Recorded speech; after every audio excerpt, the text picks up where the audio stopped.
Hidden behind high walls and hedgerows stand Yorkshire's secret stately homes, a priceless part of our heritage. And now some are throwing open the doors. Wow, I like it already. To auctioneer and country house connoisseur Angus Ashworth. You walk in here, you cannot not be amazed with it. It's sort of a visual overload. He's on a mission to help save these historic houses for the nation. More than 200 have vanished since the war. They were just bulldozed. People couldn't afford them. They were lost forever. He'll be hunting through lofts and cellars. Oh, I've spotted something. That's it, see, look, yeah, look, armour. There's the armour. There's the armour. Armour, yeah. For forgotten treasure. Look at that. Look at that bad boy. This is like a dream for me. It's quite a mess for me. I don't think I can do anything with the toilets. To raise cash to help fund renovation or repairs. It's a battle, you know, something goes wrong every day. Something significant breaks every week, and the upkeep's enormous. He'll be diving into life as a weekend house guest and occasional butler. All right, cheers. Arriving in style. It's beautiful from up here, isn't it? It gives you a real perspective. To experience a lost way of life in some of Yorkshire's most stunning stately homes.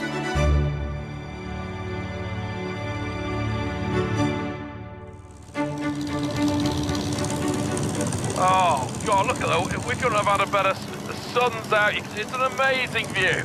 Angus and Pilot James are heading to one of North Yorkshire's best-kept secrets, Newburgh Priory with its ornamental lake. And there it is. Many people have driven past and seen the lake, but from here you see the whole estate laid out before you. It's amazing. And even from up here, Angus can see it needs some serious restoration. It's a very old estate. You can see all the ruins there.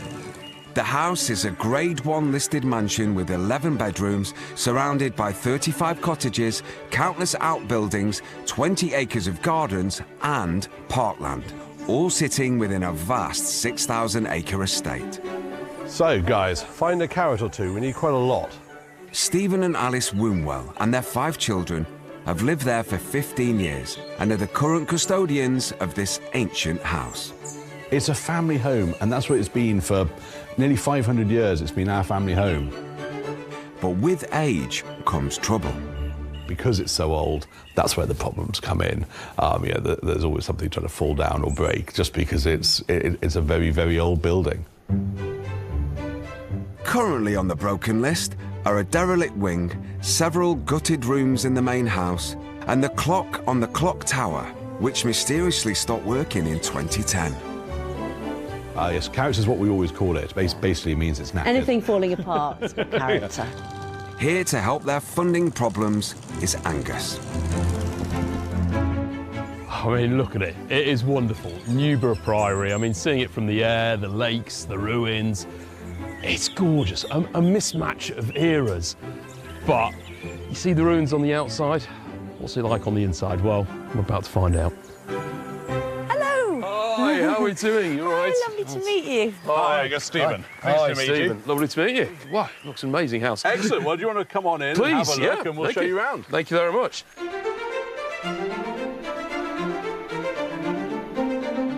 It's incredible, isn't it? I mean, the whole house is basically this. It's just one family's collection of, I always joke, it's all fairly bad paintings and furniture and things. There's just been collected over the years. But it's why it's quite nice, because it's never been sanitised. It's never been put into, like, one period or anything like that. And that's the lovely thing about these houses. It's layers and layers from different generations. A bit like the architecture. Layers of architecture, layers of contents. You know, you've got the mirrors above the tables there. I mean, they are just wonderful.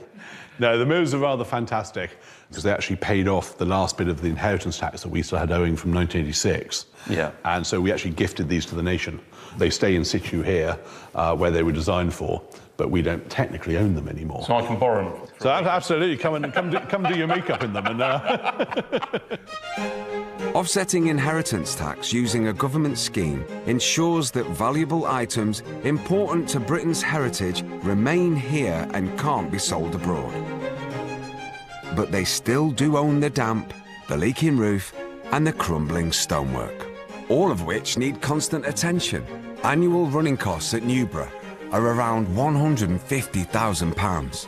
You live and breathe it. Every day you're doing it. You know, you're trying to make money out of it, you're opening it up, you're doing weddings, you're doing art courses, we do car rallies, plant fairs, anything that we can do to try and bring in an income to keep the bulk of it going. Not to mention the top attraction, a dead body in the attic. Right. Up to the spooky bit. Yeah, this is a little bit different up here now. Yes, it is. What we have here, we have the alleged, and I do use the word alleged, final resting place of Oliver Cromwell. His body, anyway. Oliver Cromwell. Not his head. So sorry, the Oliver Cromwell.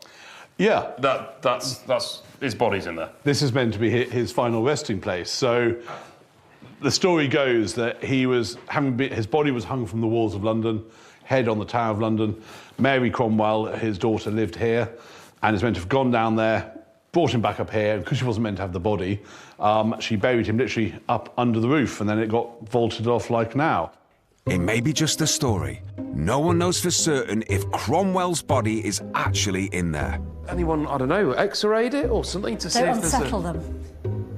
I was going to say, I can't quite get my head around that, but that's probably not the appropriate thing to say, because he hasn't got his head. Back in the present, Angus needs to get his head round the problems the house faces today. This bit, which is simply where the money ran out in the 1960s when we were renovating it, and it really full derelict. And then You can see the cracks and holes in the roof, and a crack doesn't count as a crack until I can fit my hand in it. That's when I call it a crack. I love it. Look at it, the columns, and vast, isn't it? I mean, was this... This was actually the old grand staircase. Right. But it only went to one place. It went into the Long Gallery, which is now the ruins. So it now hasn't got anywhere to go. It's rather sad. Deal other pillars. It's a sort of pointless staircase. It goes into nothing. What's your plans? Is it just a constant just trying to... Just keeping it. We just keep it stable, really. So That's the main thing. we try and keep things just going, and then if we ever have any spare money, you pick a project. Yeah. But put on the. there's We've got a long list. Yeah. There's 100 different projects that we could be doing at any one time. And those projects never stop. However, there's one thing that has stopped.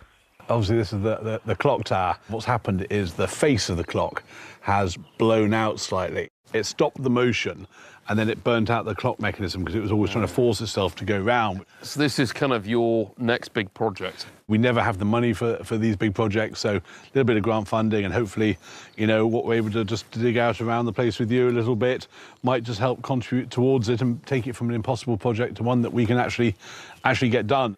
Damage to the clock can be mended, but what's the damage to the maintenance fund? It's hard to say. Somewhere between £15,000 and £25,000 probably, depending on how kind your quote is, Terry. So. Don't worry, I'm cheap compared to everybody else. So it's like constant firefighting all the time, and, you know, none of this is cheap. You know, anything that we can raise is going to help towards that. And, yeah, if you can get a few of the projects ticked off, brilliant. But first things first. Alice takes Angus to where they keep all their unwanted junk. But this place is much grander than a garden shed. Right, so here is the stable block. The original stable block. I mean, that's a house. So basically, this is I think my favourite building. You see the skylight, it's pretty amazing.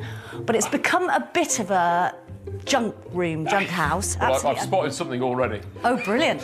See that little bench upside down? Yes. Those legs look very familiar. Oh, I thought they were just the cricket benches. No, I mean, that would sell. Oh, right, brilliant. Yeah, we'll have that. Well, we'll have that. But this is the main bit.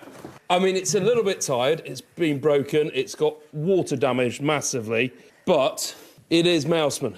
Hugely popular at the moment, even in that sorry state. So, right. I mean, if that was in really good condition, it'd be 600 to 800, 700 to 1,000. It's not, but it would still sell. These Mouseman benches were made by cabinet maker Robert Thompson, who carved a miniature mouse on all his pieces. He lived and worked within a few miles of Newburgh and trained a generation of furniture makers who copied his rustic style. And lots of people work for him, and each mouse is unique to each carver. So you get big fat mice and you get little skinny mice. When you leave Mouseman, yes, they own the mouse copyright, so you can no longer put a mouse on, even though it's unique to you. There's loads of Yorkshire critters, that a lot of them started at Mouseman, and now put their own symbols on it. Yes. Yeah, so the Yorkshire critters, we call them. The Yorkshire critters. Yeah. I did not know this. So, I mean, somebody would probably buy that and lovingly restore it if you're happy for that. Yes, Yeah? please. OK. I mean, this is an auctioneer's dream, going into, you know, places like this. And you know, with a house like this, there's likely to be gems in there. Not always guaranteed, but there's a higher chance you'll find something. Where shall I go? Barrels? Barrels, yep, absolutely. Who actually would want these great big barrels? They're great dressing pieces, waxed up, you're in a bar or a pub or something like that. Yeah. You know, they look really good. And, you know, you can make a table around and put some stools around and you sit at a barrel. Yeah. Angus needs to spin straw into gold here, but there's still the rest of the stable block to search. He needs more antiques to sell at auction to help restore the clock on the tower.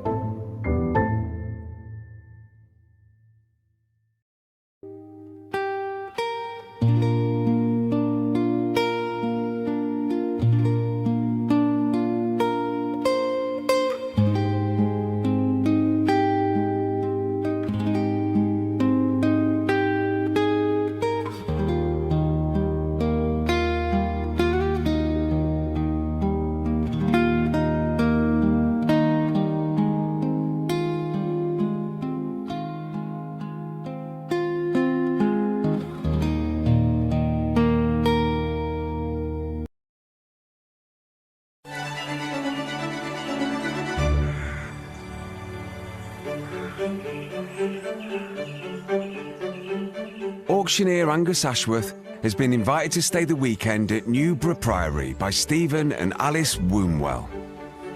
Fueled by a passion for historic homes, he's mucking in. This looks good. Helping to preserve Yorkshire's heritage. Oh, we like You that. can fit it somewhere. Yeah, we like this. Alice and Angus are searching through the old stables, and it looks like they've found an in-demand chest of drawers. So this is interesting because it's pine rather than a mahogany or anything like this, but it's what we call scrumbled or stained and grain. So they've put that in to make it look a little bit grander than what it is. But actually, country house pine furniture, people love that. At auction, this ought to sell for somewhere between £200 and £400, possibly more. Right, what's underneath all this? Ah, do you still play croquet? Oh, no, but we could do. That is awesome. That's gorgeous. A gorgeous box. Yeah, this is nice. So next to them, this is 20th century one rather than the Victorian one, but the old croquet set. The original game of croquet possibly originated in France. But thanks to an enterprising man called John Jakes, who produced the first ever rulebook of croquet in 1856, the game became all the rage in the country houses of England. I mean, Jacks were top quality sort of toy manufacturers of the day. You know, they would have been retailed in, you know, places like Harrods and things like that. It's gone in and out of fashion. So there was a certain TV programme about stately homes, and if you want to get the girl, you play croquet. Oh, right. That's what happened. It was a chick magnet. Yeah, well, according to the Bridgerton. Right. So what happens for a short period, everybody wanted a croquet set. All right. So they went up in value. Yeah. They've come back down again, but... Yeah. We'll definitely have a game before it goes. There we go. Job's a good one. At the start of summer, it's likely to be a popular entry in Angus's catalogue. You see this rusty old bucket? Oh, yeah? What's careful? Oh.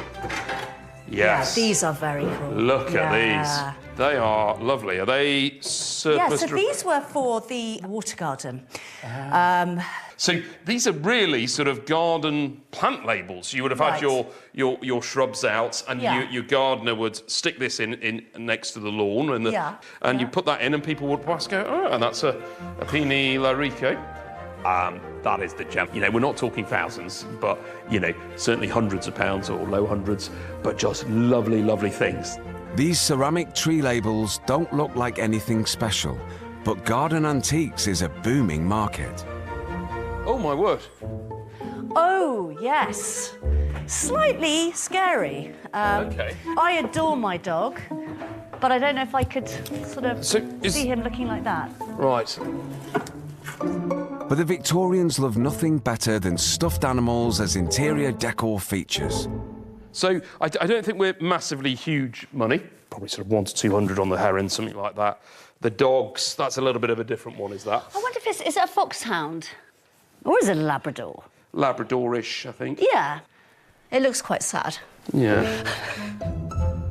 With a respectable first hall set aside, some visitors have arrived. The house is now open for a limited time to the public. Access is restricted to a few rooms to raise some much-needed cash. Hi there, how are we doing? With so much to do and no staff at all, the whole family gets involved, including Stephen's mother, Lady Jane.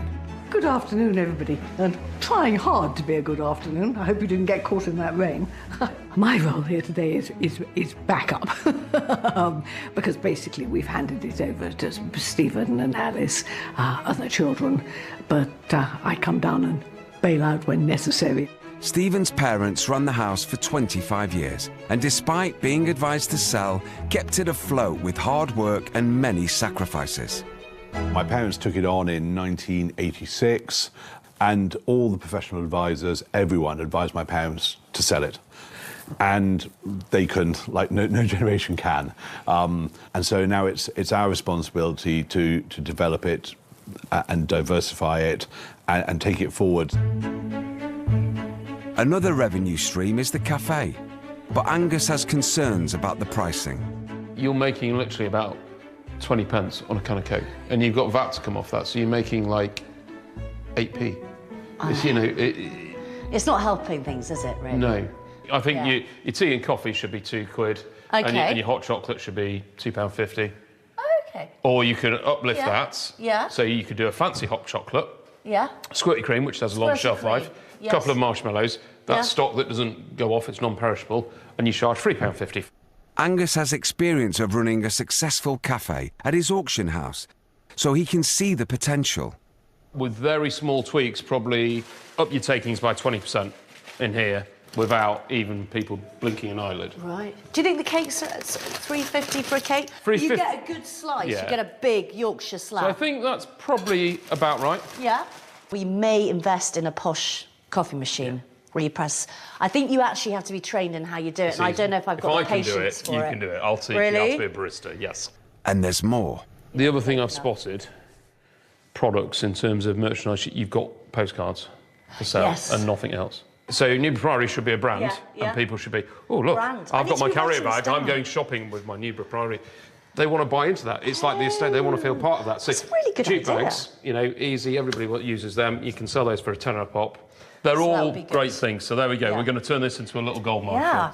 Now that Alice has woken up and smelt the coffee, she can get to work maximising the tea shop's potential.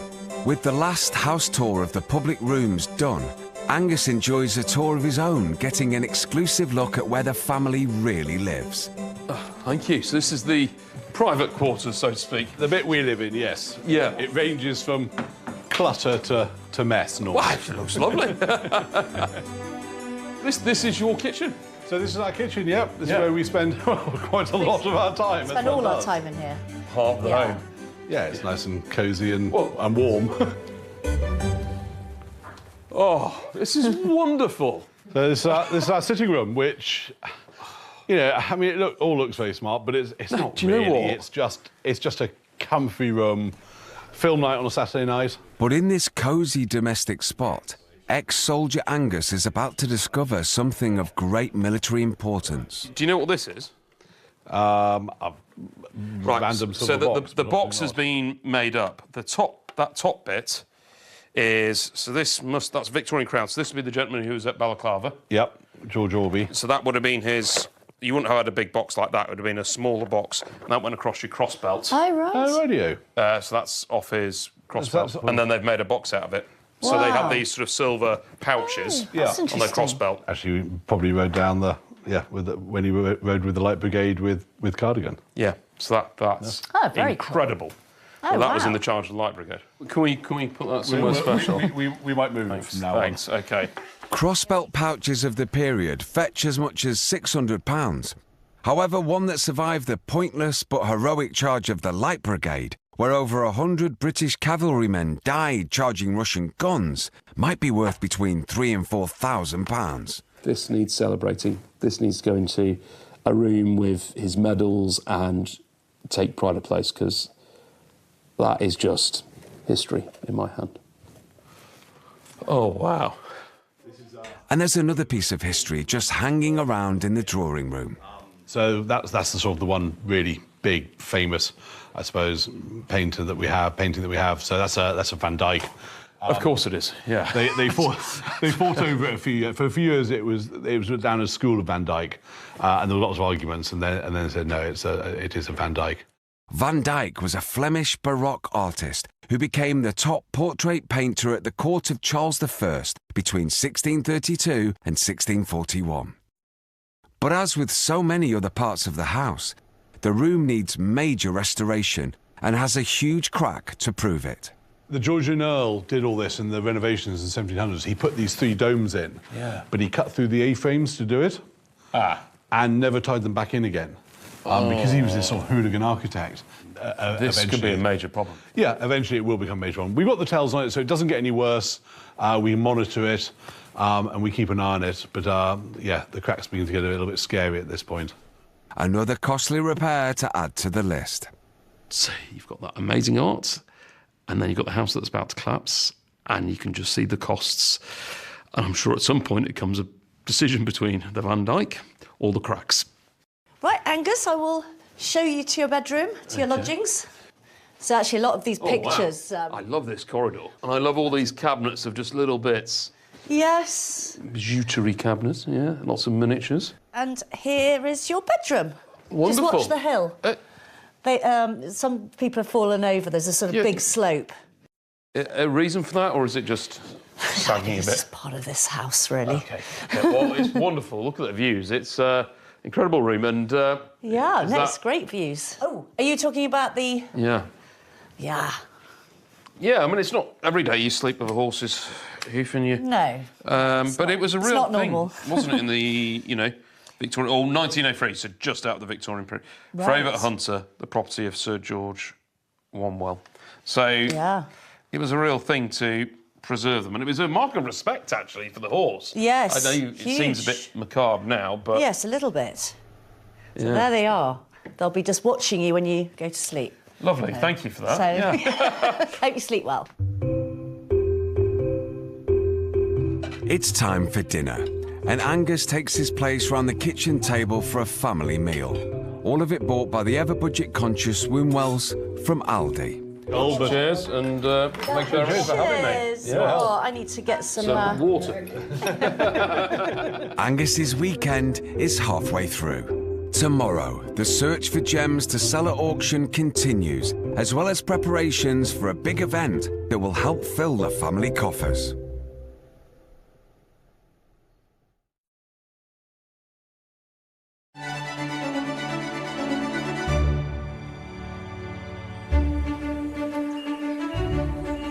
It's Angus's weekend at Newburgh Priory.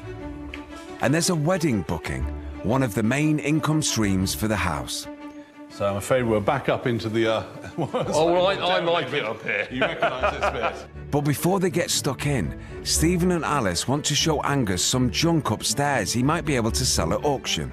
I don't know what's in here, probably not a lot, mainly rubbish and bits and pieces, I suspect.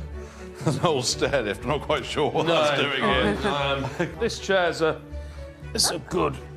It's a good nice nick. comfy chair, isn't it? Solid old chair, Surprisingly isn't it? good nick. It's very, very deep. Yeah. If you've got short legs, you're not going to like it. Well, you can curl up in it. It's like that. Those chairs are in now, aren't they? A curl-up chair. It's like a snuggle Yeah, chair. a snuggle chair. But actually reupholstered, that is a fantastic chair and really good nick. The important thing about this chair, this comfy armchair, is the shape. If you've got the shape and the framework, you're there. The upholstery can be sorted. It's Victorian. I was looking for a name. The back legs are being cut down because on the back legs, what you're really hoping to see is a stamp that says Howard or Howard and Son. They are the name in upholstered goods.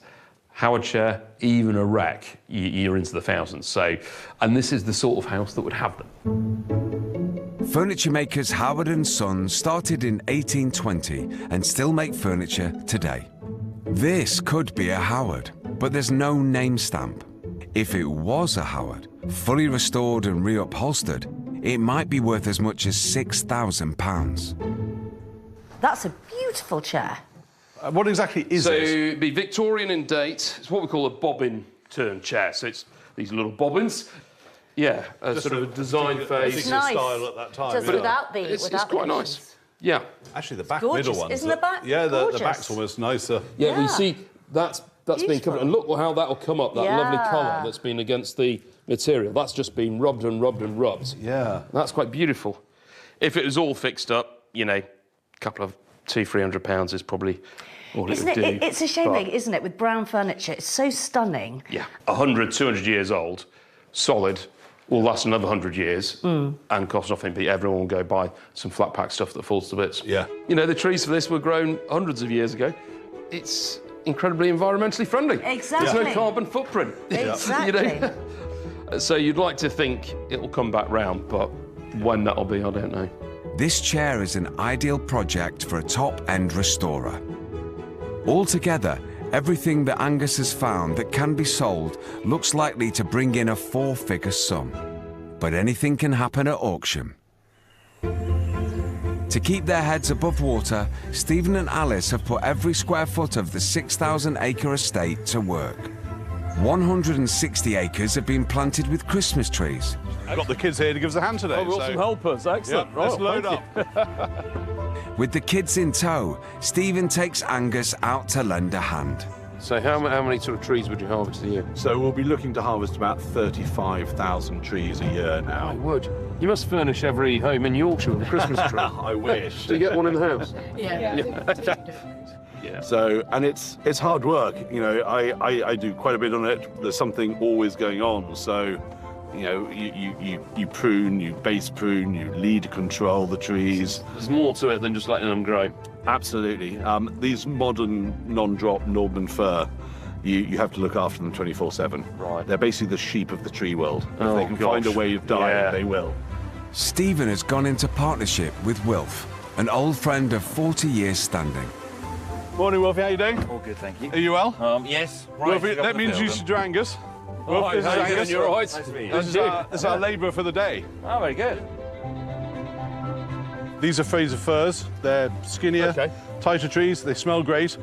And unfortunately, what we have to do is take all these cones The off. very young cones, which are beautiful to look at. Yeah. Sadly, come Christmas, they won't be so beautiful. Turns out a tree is not just for Christmas. It takes a lot of work throughout the year. In another month's time, they'll be much harder to pick off. They'll be quite tough. You really have to yank them, and you quite often leave the little bottom bits. And if you leave the little bottom bits, you get like this. These little stalks. These are these little spikes. Yeah, which aren't on like bases. Yeah, there's one that got missed last year. So it's all about the aesthetics. Yeah. Yeah. They just don't look very good, these Do you know, I'm never going to look at a Christmas tree the same again. Well, we don't, I know that. Stop throwing cones at each other. It is their favourite game. Right, that's it. No more, guys. I have fired a couple of them over the years. Yeah, they keep coming back, though, don't they? Excess cone throwing. But why have they planted so many trees? Standard trees sort of sell for, then. I mean, I know what they retail for, but... It was probably about 50% of the retail price. So not huge amounts of money, really. Which means they have to plant lots and lots of trees to make a profit.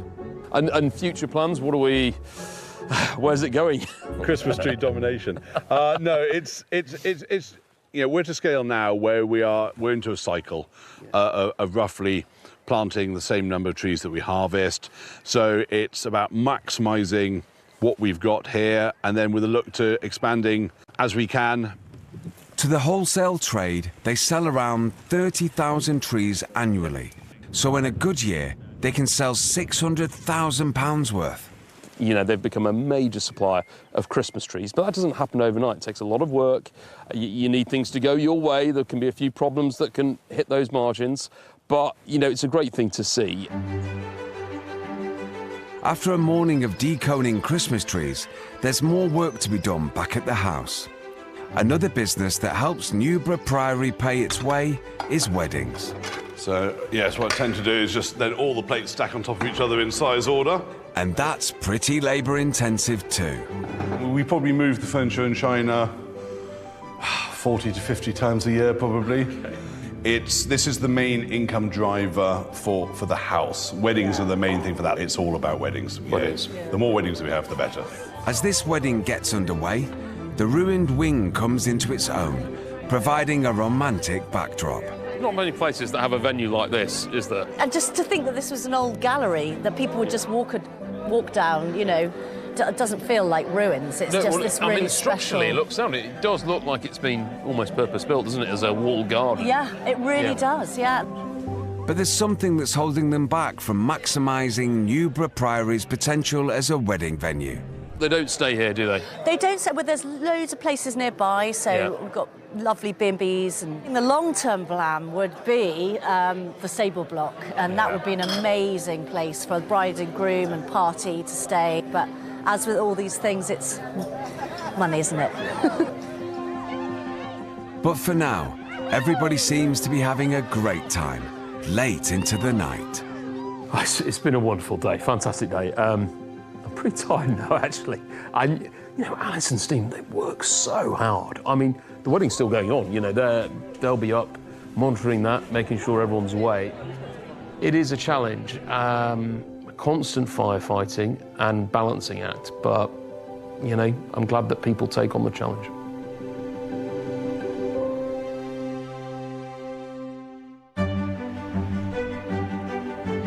It's the morning after the night before, and it's time to help tidy up. Yeah, it looks like they had a great wedding. Yeah, bit messy in there, and there's a lot to do. Toilets, cleaning, you know, a few hours. The house opens up. You know, there's no rest for them. I mean, there's no staff. It's them. It's a nice tie. Despite being the lady of the manor at Newburgh Priory, it's Alice who wields the mop. It smells fresh. My word, it's a bit muddy, isn't it? God, what were they doing? Might need a doorstop. So all systems go this morning, Alice? All systems go. Weekends are manic, actually. We've got so much. We've got a big turnaround, you know, from the wedding to the house opening, house tours. Usually, the girls lose the worst. Oh, but really? actually, I think the boys have won on this one. And everything that was put away yesterday needs to go back out on display today. And there's no butler with a team of footmen to do it, just Stephen.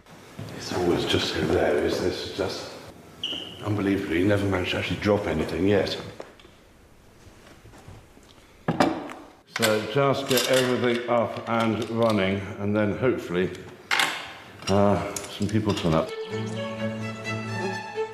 With the clean-up operation complete, they've earned some downtime.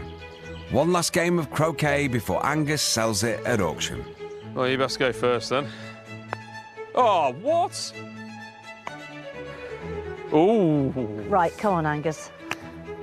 Oh, no! Right. Whoa, whoa, whoa! Angus has sent a van to collect everything he's found. It'll then be listed and priced up for auction. And with luck, the proceeds can go towards repairing the clock tower and refreshing the tea room.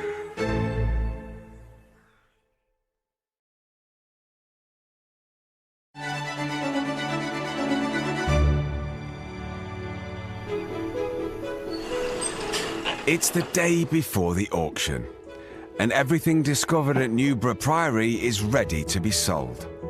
And Angus has a visitor. Angus, hello. Hi, How you are all you? right? Yeah, good. Great to see you. And you. Thank you so much for inviting me over. This looks awesome. I know, it It's looks so good. A bit exciting. different to the stables. Got Alice from Newburgh Priory. The main reason I've asked her to come across is to really show her our cafe. You know, we had a good look at her tea rooms, and I think there's lots of little, very easy sort of small tweaks that they can do back at Newburgh. It's amazing. And this is Emma. Hi, it's Emma. Alice. Lovely to meet you, Emma. Hello. Oh, this looks absolutely fab. Look at this sort of amazing professional coffee machine. We had Angus to stay a few weeks ago and we had a blast. Steve and I absolutely loved it. And he gave us loads of tips on how to kind of evolve our tea room and make it just that bit better. I thought, brilliant. Well, an excuse to come and have a coffee and see how he runs it all and get loads of ideas. We have a combination of buying products in, working with very good local suppliers, and some will do fresh.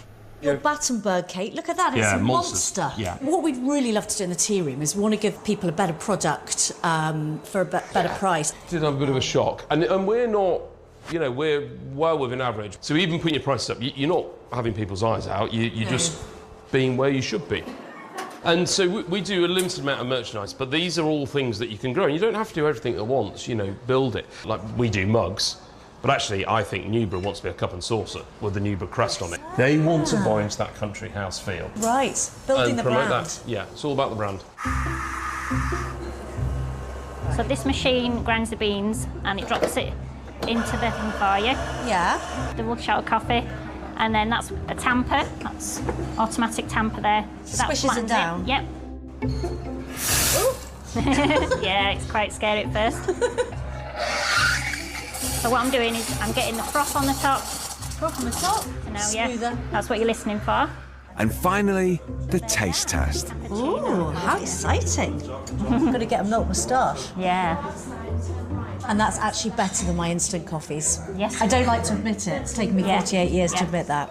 Better late than never. An espresso machine using beans is miles better than a spoonful of instant. Once a month, Angus holds a country house auction. I'm selling then if you don't get on at 1900. Attracting customers worldwide via the internet. And the day has arrived when the Newburgh Priory lots go up for sale. Newburgh Priory actually have got some fantastic, really interesting cross-section of items. Some quirky bits, you know, they've got some good pieces of furniture. Tired, need a bit of work. Some new brackets, feet, but it is in remarkably good condition. And actually there's been loads of pre-sale interest in the croquet set. I've sold loads of croquet sets, so is the fact that it's from Newburgh pushing the price up? We'll see what it ends up at, but I think they could get some good results today. But first up are the Victorian ceramic plant labels. So at £100 I'm bid for them, thank you, at 100. At 110 I'm bid, thank you, 120. 160. At £160 on both platforms, at 160. 190, 200. At £200. I'm not surprised that you just don't see them. You just, you know, this is the sort of thing you only get out country houses like this. We are in the market and we can sell then if you don't get on at £280.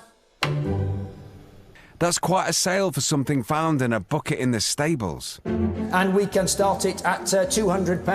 At £200 for the croquet. We normally get £150 for a croquet set. Newburgh Priory croquet set, as used by the family and myself. 260, 270. I think Alice was cheating a little bit. I've got 300. I've got £300 now. 320. I've got 340. £400 now. At £400 for the croquet set. Croquet's making a comeback. 460. So this is a great price. Great price. You sure? At 460. 2 lots in for a Newburgh Priory. But can the tiny rodent on the rather shabby mouseman bench be the mouse that roared? I've got £130 bid. At £130. It's mad. Mouseman, you know, it's been left in the rain. It is just so water damaged. But the mouse sells 180. 180. And it has literally been sat in a river. At £260 now. 270, 280. 290. Good result. At 300. 320. 340. Keep pressing that button at £380 now. At 380. £380. Amazingly, the reserve price on this bench was a tentative £100. But it's fetched £280 more. Now this is a great shaped chair. Somebody's buying this for the shape. The armchair that could be a Howard if only it still had the name stamp to prove it. We can start the lot at £150. At 150, thank you, 160, 170, 180, 190, 200. At £240 now. At 240, 250, 260. At 320, we're in the market then at 320. That Howard style. Lovely chair then, I'm selling them at 320.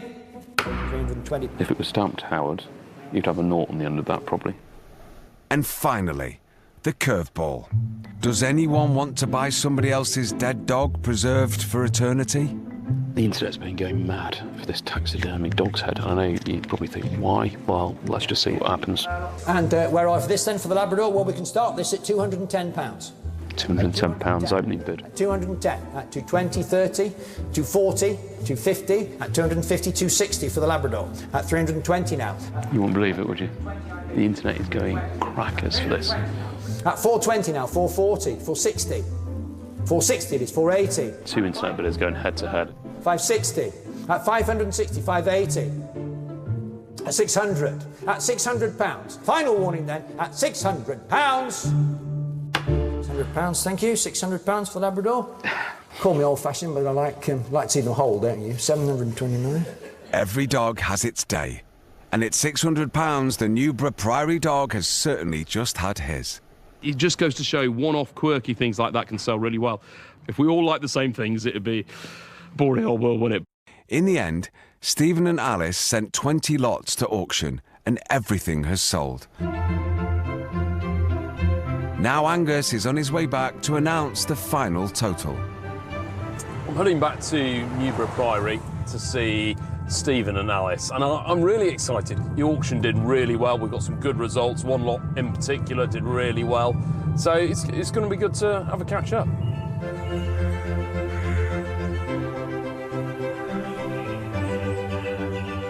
Hello. Oh, Angus. How are you doing? You You're doing? all right. Oh, and you, yeah. Oh, how are you doing? You well? Really well, yeah. Before Angus reveals how much Stephen and Alice's junk from the stables has made at auction, he's got a few things to help the tea room raise its game. Da-da-da. Oh my goodness! Got a new price board. A menu! This is amazing! And we've tweaked your prices up a bit because you were the cheapest tea rooms in Yorkshire. So it's just a little idea of what it could look like. And there's more. So I thought something like this where, you know, you come and spend over £10 in the tea rooms, you get a voucher off when you buy, you know, Christmas trees. What's actually really nice about this is it means that there's our summer visitors who come into the tea rooms, yes, they get this, yeah, and 5-6 months later they come back, yeah, they buy a Christmas tree off us. So, I know when you came to our cafe, you liked our bags. Oh my God, it's gorgeous! The Newburgh blue. Yeah. It's so cool. It's absolutely the Newburgh blue. Yeah, no, spot Got it on. here. That's amazing. Fantastic. Well, I'm glad you're happy That's with those. absolutely amazing. Yeah. And finally, it's time for Angus to reveal the total raised in his country house sale. So the auction. Yeah, how'd it go? Did really well, actually. I think you had some real quirky bits, Kim. Some slight oddities. The hound head bit. So we got £600 for the dog. Oh, incredible. I'm glad someone loves it. That's amazing. There was fierce competition for that. So overall, really good. I mean, you've got £4,077 to come. So. Oh, fantastic. Wow. Yeah. Oh, that's really good news. £4,077 is amazing. But that's not the only good news for Newburgh Priory. We've got some exciting news about the clock tower. The clock tower hasn't worked since 2010 because the stone beneath the face has crumbled, preventing the hands from moving. It remains a focal point for the house, and repairing it is far from cheap. So we've just heard back literally about 3 days ago that we have been awarded an 80% grant on it, which is incredible. And what we need to do is we have to contribute 20% of it. Yes. Which the money that you very kindly raised for us in auction is going to absolutely tick the box and provide the 20% grant. Yeah. We've raised the 20%. Yeah, so we're there. It means it's going to get done. Well, we thought we wouldn't get there, and we have got there. So just fantastic. So well done you. Timing. Thanks to Angus, Newburgh Priory's clock will be right more than twice a day, and it's about time. Though his quest to help save Yorkshire's country houses continues.